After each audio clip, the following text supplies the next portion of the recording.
नमस्कार मित्रों, मैं आपका मित्र, मैं आपका दोस्त डॉक्टर जे जे मौर्य आज आपके सामने फिर से आया हूँ एक नए विषय के साथ और एक नए विषय में पर बातें करने के लिए। मित्रों, मेरी इच्छा रहती है कि मैं रोज़-रोज़ आपके सामने आऊँ और कुछ न कुछ बातें करके जाऊँ और इसी कोशिश में मैं लगा रहता हूँ कि आपके लिए आज मैं नई-नई चीज़ें क्या लाऊँ। तो मित्रों, हम आज ये कह रहे हैं कि हमारे जीवन में जो कुछ भी है, चाहे सुख है तो उसके पीछे कारण है, चाहे दुख है तो उसके पीछे कारण है, चाहे धन है तो उसके पीछे कारण है और चाहे गरीबी है तो उसके पीछे भी कारण है। तो हमें उस कारणों को समझ में लाना चाहिए, तो हम समझ में आएगा कि हमको जो मिला है वो उसके पीछे क्या कारण है और हमको जो नहीं मिलता है उसके पीछे क्या कारण है। अगर आज कहीं पे जो कुछ भी आप देख रहे हो, अगर कहीं पे बहुत ज़मीन में खड्डा है तो कहीं पे ऊंचाई है और कहीं पे ऊंचाई है तो कहीं पे खड्डा है। खड्डा है इसलिए ऊंचाई है, ऊंचाई है इसलिए खड्डा है। हर चीज़ का एक कारण होता है और उस कारण को अगर हम समझ जाएं तो हम उसी दूसरे को दोष देना दूर को कर देंगे और हम उसमें उस कारण को दूर करने में लग जाएंगे। ज़िंदगी में हम यही कारण नहीं समझ पाते, हम अक्सर लोगों को गालियाँ ही देते रहते हैं। कोई धनवान है तो हमें लगता है कि वह धनवान इसलिए है क्योंकि उसने किसी को लूटा है, उसने किसी का हक दबाया है, किसी का पैसा दबाया है। लेकिन हम उसके पीछे के कारण को नहीं देखते कि उसने कितनी मेहनत की है, उसने कितना दिमाग लगाया है, किसने कितनी बुद्धि लगाई है। उसके बाद धन होने पर भी आज वह चुपचाप नहीं बैठा है। हम 8 घंटे काम करके चले आते हैं और वह 12-12 घंटे काम करते रहता है। तो हमें हर धनवान आदमी को अगर हम इसी निगाह से देखेंगे और उसके पीछे का कारण नहीं देखेंगे तो हम कभी भी धनवान हो नहीं सकते। दोस्तों, अगर आपको धनवान होना है, आपको पैसे वाला होना है तो सबसे पहले आपको पैसे वालों को गालियाँ देना बंद करेगा करना पड़ेगा। और जो भी जिस कारण से आगे बढ़ता है उस कारण को हमें देखना चाहिए। हमें अपने भी कारणों को देखना चाहिए कि हम किस कारण असफल हैं। ज़िंदगी में हम जो भी कर्म करते हैं वही हमारे सामने आता है। हम अच्छे कर्म करें तो भी अच्छा आता है, बुरे कर्म करें तो भी बुरा होता रहता है। हमें अचानक ज़िंदगी में कुछ मिल जाता है, अचानक बहुत बड़ी लॉटरी लग जाती है या अचानक ज़िंदगी में बहुत खुशी आ जाती है, तो हमने लगता है, कभी-कभी ऐसा लगता है हमने तो कुछ किया नहीं, हमारी किस्मत अच्छी थी जो हमें मिल गया। लेकिन ऐसा होता नहीं है, हमने ज़िंदगी में कभी न कभी अच्छे कर्म किए रहते हैं और उस समय हम उसे ख्याल नहीं करते और लेकिन वह कर्म फिर से लौट के हमारे पास आता है। ऐसे दुखों का भी है, अचानक जब हमें दुख आता है तो हमें लगता है कि हमने तो कुछ नहीं किया, हमने तो हमेशा अच्छा ही किया है, लेकिन मेरे पास दुख क्यों आया। लेकिन ऐसा नहीं है, जब हमने कुछ किया है तो उसे हम भूल जाते हैं और वह कर्म तुरंत तो नहीं आता लेकिन लौट कर आता ज़रूर है। इसलिए हर चीज़ के पीछे कारण है।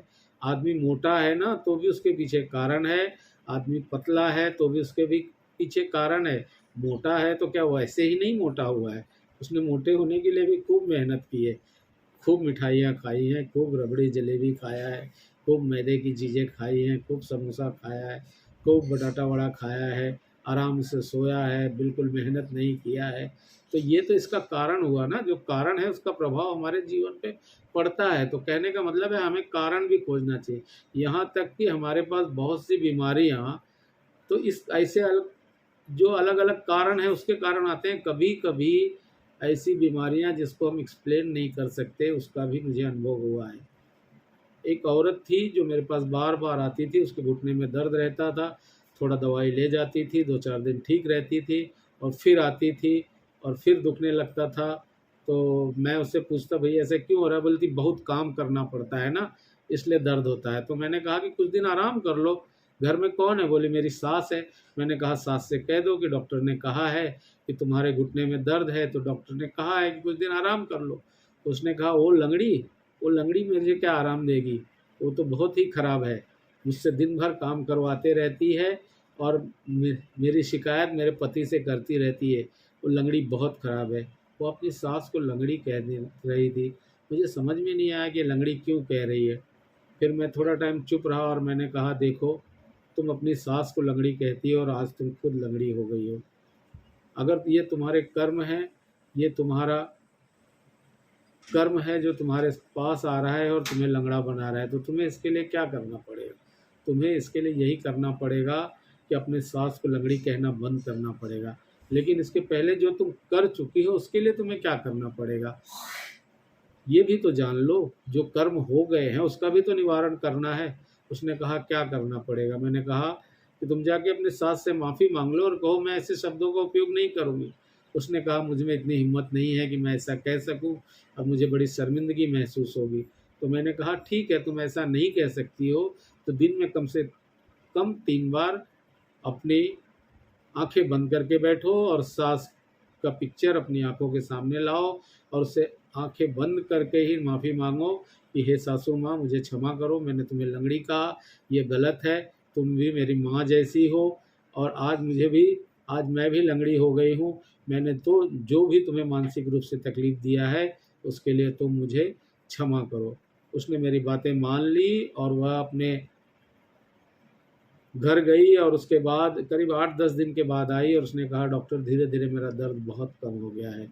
मैंने कहा कुछ दिन और इसी का प्रैक्टिस करते रहो और महीने भर के बाद उसने कहा कि मैं एकदम ठीक हो गई हूँ और मेरे सास से मेरा संबंध भी बहुत अच्छा हो गया है, मैं सुखी हूँ। धन्यवाद डॉक्टर, आपने दवाई के साथ जो ये मुझे उदाहरण दिया है इससे मैं समझ गई हूँ कि हमें जो बीमारियाँ होती हैं उसके पीछे भी कुछ कारण होता है। तो ये कहानी कहने का मतलब ये है कि हमें हर कुछ मिलता है, हमारे जिस अंग ने कुछ तकलीफ़ दिया होता है कि इसको उस अंग में भी दर्द होता है। अगर हमारे अंगुलियों में दर्द हो रहा है तो हमने कहीं पे ना कहीं अंगुली ज़रूर की है, इसलिए हमारे अंगुलियों में दर्द होता है। हमने है ना कभी कंधे हमारे दुखते हैं ना, तो हमने अपने कंधों पे जो जवाबदारी उठानी थी ना वो हमने ढंग से उठाई नहीं, तो इसलिए हमारे कंधे भी दर्द होते हैं।